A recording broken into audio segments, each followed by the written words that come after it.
Julian Huxley encounters on the path to transhumanism. 1957, it's better with it. It was a bad experience of not using the microphone recently. The great British evolutionary biologist and stern advocate of internationalist agendas, Julian Huxley, 1887-1975, popularized the term transhumanism for defining the view that humans should better themselves through science and technology, possibly including eugenics, but also notably the improvement of the physical, social, and educational environment.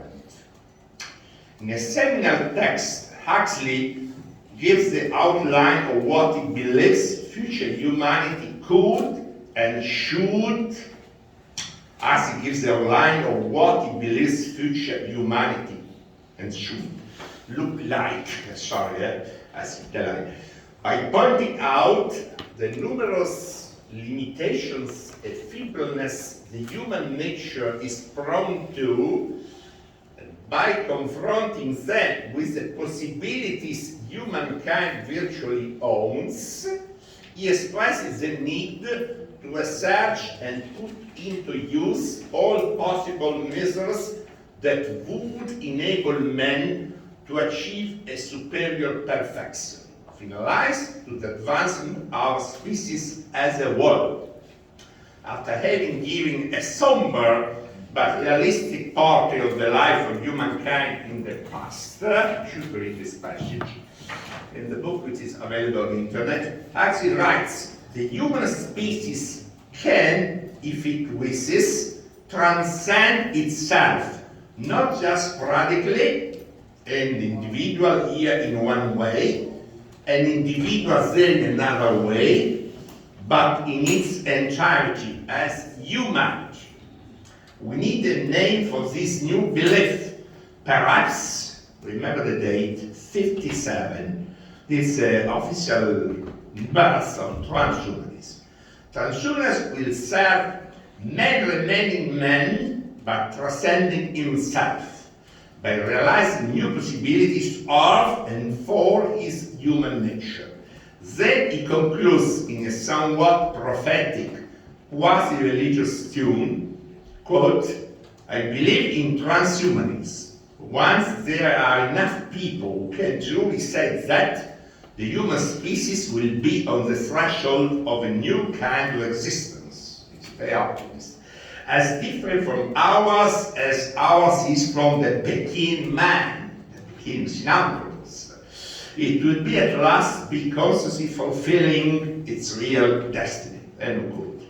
Huxley's transhumanism came from his confidence that mankind was in charge of its own destiny, at least in principle. And this raised the need for a sense, excuse me, I don't need this, thanks, for ethical direction and the new educational system unaffected by any God-centered assumption. It's a very peculiar position.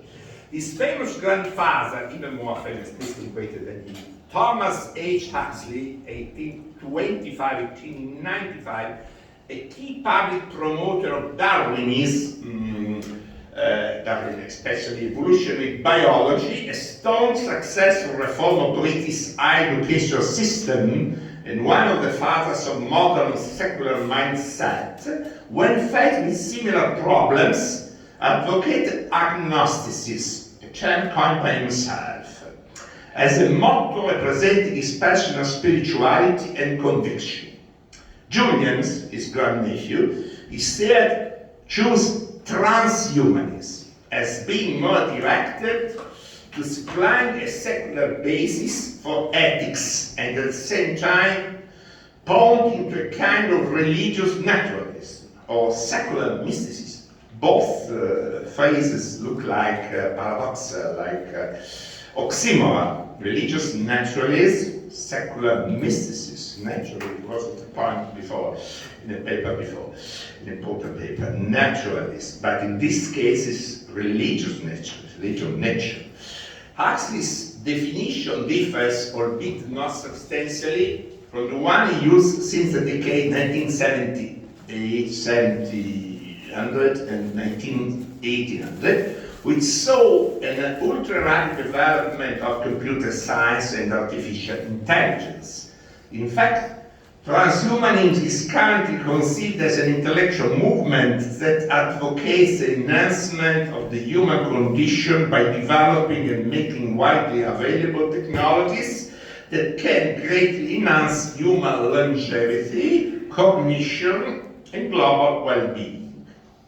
With these premises made, in the present paper we intend to focus, that is to be developed, picture, on the intellectual roots of this vision by investigating its past in 20th century culture and highlighting certain perhaps unexpected connections. In the 1950s, Huxley played a role in promoting into the English-speaking public the highly controversial work of the French Jesuit paleontologist Pierre Teilhard Chardin, 1881-1955, who, Huxley maintained, had been unfairly treated by the Catholic and Jesuit hierarchy. In fact, in 1962, his works were posthumously won by the Holy Office, now it changed the name, Dottrina Congregazione per la Fede, now known as the Congregation, yeah, it's written here, for the doctrine of the faith, cautioning on his ideas as quasi-radical. Both men believed in evolution, but differed in its interpretation, as Teilhard Chardin, obviously, was a Christian believer, whilst Huxley was a secular agnostic. Finally, Huxley wrote the foreword to The Phenomenon Man, Le Phénomène Humain, a book has been translated in most of the languages of the world, but it was published after his death in 1959 and was bitterly attacked by his rationalist associates for doing so. He made the preface to a book of a priest, my goodness.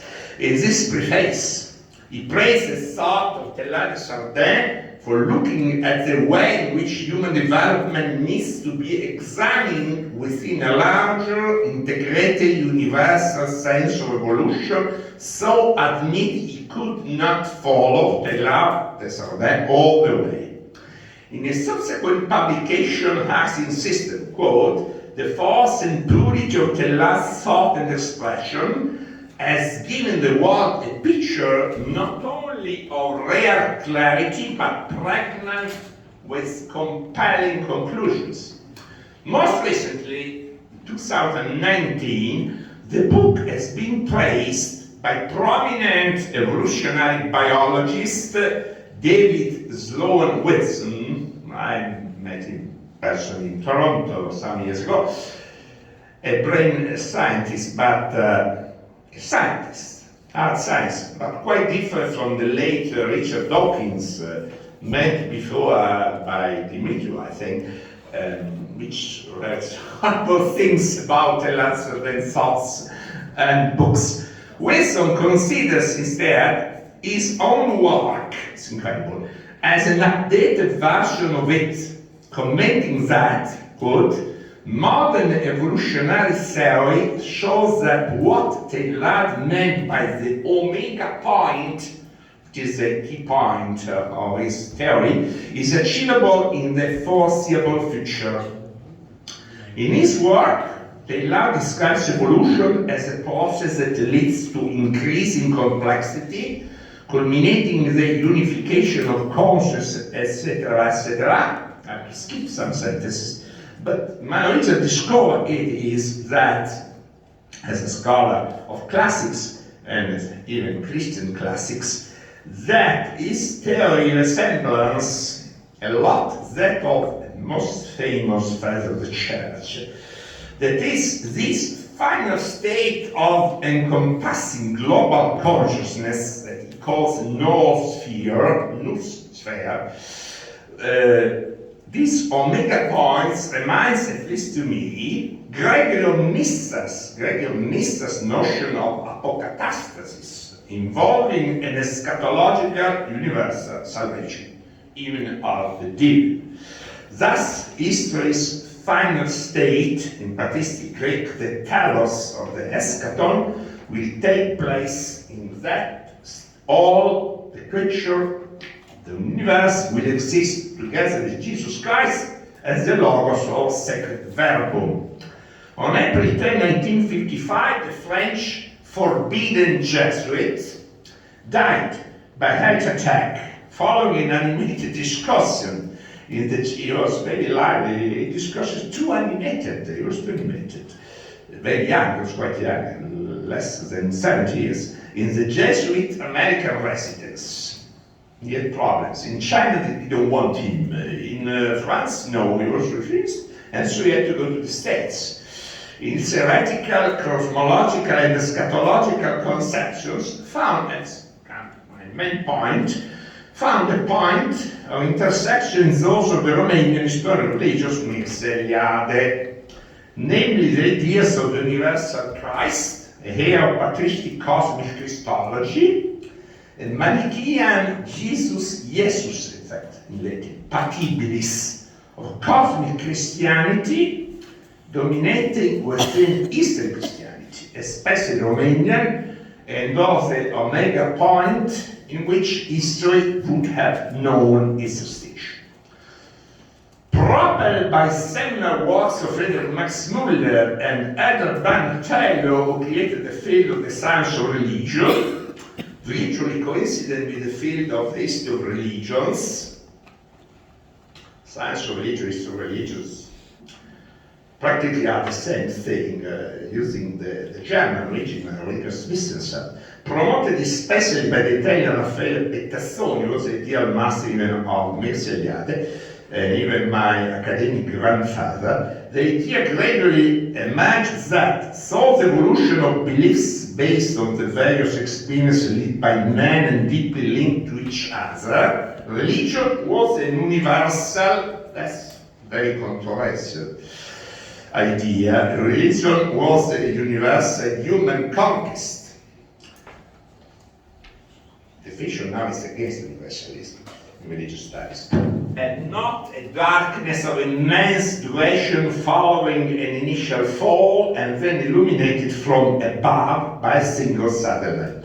Now I skip a lot of lines because you have to come to my conclusion. You want to bore yourselves. I mentioned, of course, Durkheim, and the fact is important that the education of the Jesuits took place not in France or in Belgium, most Catholic countries, or in Italy, but in Britain. In Britain it was possible. It was a land of freedom at the time, like the Netherlands, scientific freedom, as political freedom.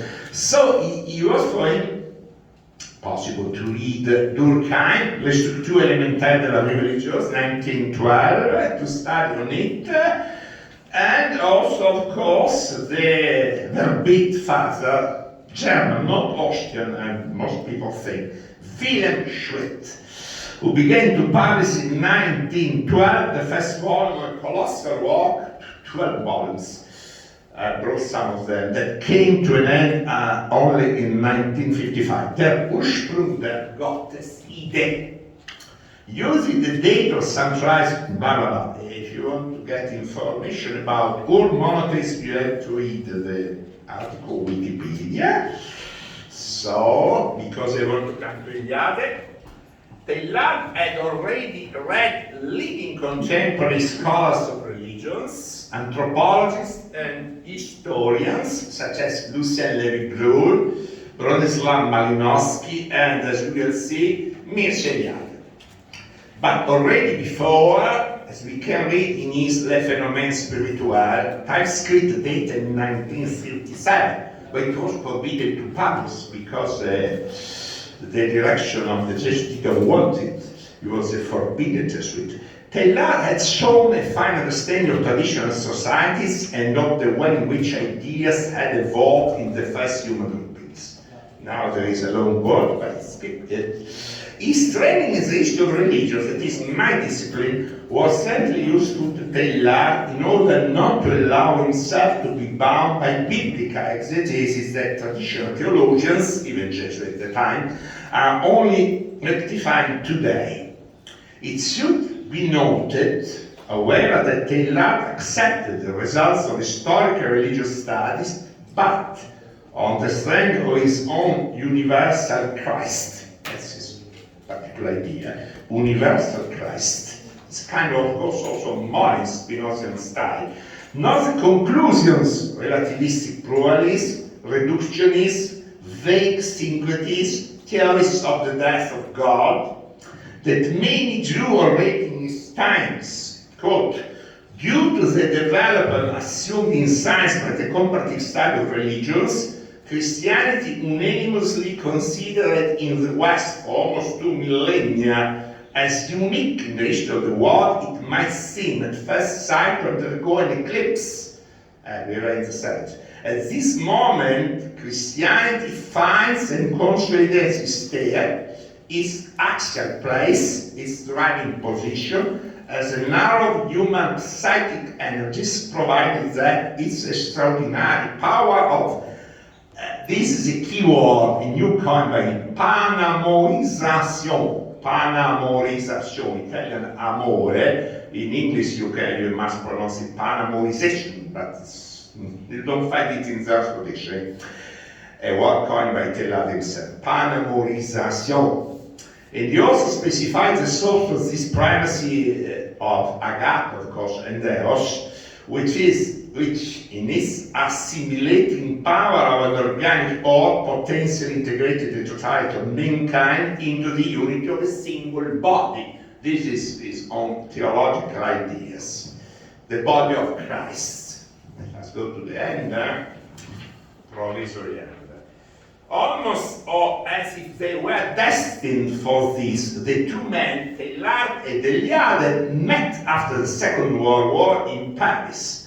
Well, Eliade, thanks to the communist government of Romania, had arrived in September 1945 after the Portuguese experience and had quickly acquired great notoriety with the Traité sur la religion 1949, limited never to 1949, it's incredible, two big books, same year, and Le Chamanisme et la technique archaïque de l'extase, 1945 book about it, a book written by Mircea is going to appear in Romania, makes some publicity.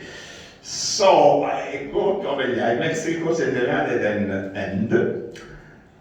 First quote by Eliade. I saw him 2 or 3 times in his room, in the room, Monsieur, in the Jesuit home. We had some long discussions. I was fascinated by his theory of evolution and the Omega point.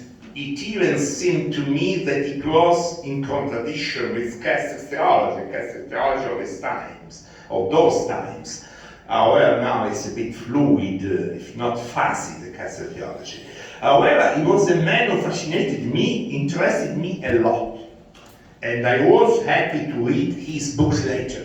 Only then did I understand to what extent his thinking was Christian and how original and courageous he was. Second quote, 1950. I had lunch at the headquarters of the magazine Études at 50 Rue Mircea to meet Father Teilhard de Chardin. Then in his room, 2 hours of conversation. There were also Fathers Fessard, Father Danielou, great theologian and historian, Danielou, Cardinal Danielou, and Bernard, you know this guy. I told him, smiling, that his Christocosmic vision is more daring than the most fantastic Mahayanic, relating to Buddhism, Mahayanic Buddhism, creations, millions of universities, millions of reincarnations, etc. And he agreed. It is true, he said, Christian Science, not the Christian Science, typical American denomination, science in general, and the Logos surpass in depth the audacity of the thing that has been thought and imagined up to now. Another quote that was much later in 65. By the way, the June is going to be published in its entire Romanian version. It's 4,500 pages. The published is probably Humanitas, is still a secret, and then we know that is Jacob, Matteo Jacob, is a Romanian scholar living in London. So, quote, recent quote from the published journal, of course, the Giornale in Romania. The considerable success of Teilhard de Chardin is notoriously due to the following fact. He has sanctified the world. This is the formula, sanctify the world. Life, matter. Blah, blah, blah.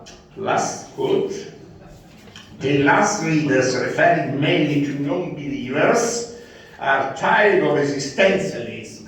He wrote in the 70s, I think, and Marxism, tired, like Eliade was, tired of the constant talk of history, historicism. In fact, history is our own philosophy of history, of commitment and so on. They are interested in nature and life, like now, for example. But one cannot simply speak of Teilhard's vitalism, in Romanian it would be called triism. Teilhard is in fact a religious man, the Jesuit. Not all the Jesuits are so religious, based on experience. For him, life is sacred. More, for him, cosmic matter as such is capable of being sanctified. It's a thing that was very dear to Eliade, etc., etc. And last page, perhaps. In clear harmony with the Jesuit, Eliade is eager to learn his thought. It must be clarified that Eliade did not convert to Catholicism, as, for example, famous historian Nado Umiliano thought, that Eliade was not a real believer in the common sense of the word, but he was deeply embedded in the Christian Orthodox Romanian tradition. What Eliade believed, even Eliade did not know exactly, but he is a very holy thinker, but not a mystic one. He was not mystic at all. He also writes in an article by Teilhard in the magazine Psyche, and notes in his journal on May 1963. So it's going on, and reading and mentioning Teilhard de Chardin, Eliade, that he greatly runs at the then unpublished writers quoted in the book by Claude Queneau, Pierre Teilhard de Chardin, Les grandes étapes de son évolution. Also in his journal he reports that he had dined at the house of a certain Marie-Louise with other friends, and that the main topic of the conversation was Teilhard. And once again he mentioned a meeting in which what impressed me most is a conversation with Teilhard. That was his answer to my question. What is meant to him the immortality of the soul? It's a curious question. Eliade's interest in Teilhard is origin not only professional, it's existential. Research for him is in fact, as for the Jesuits, above all a personal interior journey of a believer, because explained above all in his book, The Quest, Inter-American edition. L'anno specifico we're seeing in the French edition. The history of religion is a very controversial issue, that a saving this, a saving. It depends what you mean for saving. He used in his journal, he used the Romanian word for saving. Saving discipline that transforms internally. And in the course of his long chats among exotic gods and goddesses, he had a purpose. I wanted to reach a center, the famous center of Eliade, Axis Mundi. Okay, finito. All right, well, thank you very much. Thank you.